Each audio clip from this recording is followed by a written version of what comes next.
Africa and the Seven Elements, the lost science of nature's balance.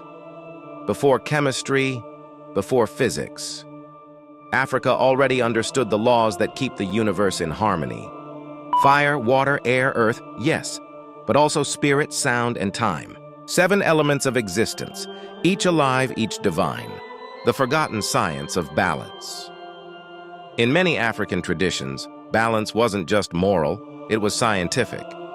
The Dogon of Mali taught that every action rippled through the cosmos. The Yoruba saw every natural force as an orisa, living energy, not abstract matter. To them, the universe breathed, it pulsed, and it required constant alignment. The ancients didn't study nature from the outside. They were part of it.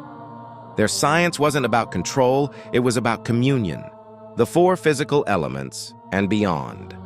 Across Africa, the first four elements, fire, water, air, earth, were sacred not for what they were, but for what they did. Fire transformed, water remembered. Air carried spirit, earth held memory. But the ancients didn't stop there. They recognized forces that modern science still struggles to measure. The fifth element, spirit. In Kemet, spirit was Ka, the invisible life force. Among the Zulu, it was Umoya, the breath of ancestors. It was unseen energy binding creation, flowing through trees, stones, and stars. This wasn't superstition, and it was observation.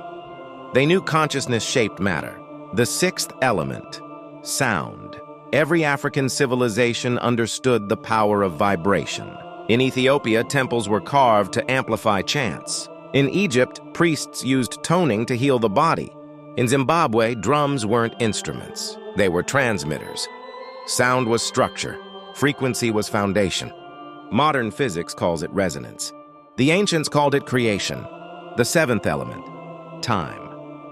To the modern world, time is linear. To Africa's wisdom keepers, it was alive. The Dogon measured time through the Sirius cycle, a 60-year heartbeat of the cosmos. The Egyptians called it Zep Tepi, the eternal return. Time looping back on itself, rebirth after rebirth. Time wasn't something you escaped. It was something you danced with. The sacred geometry of the seven wasn't coincidence. It was code, 7 notes in the scale.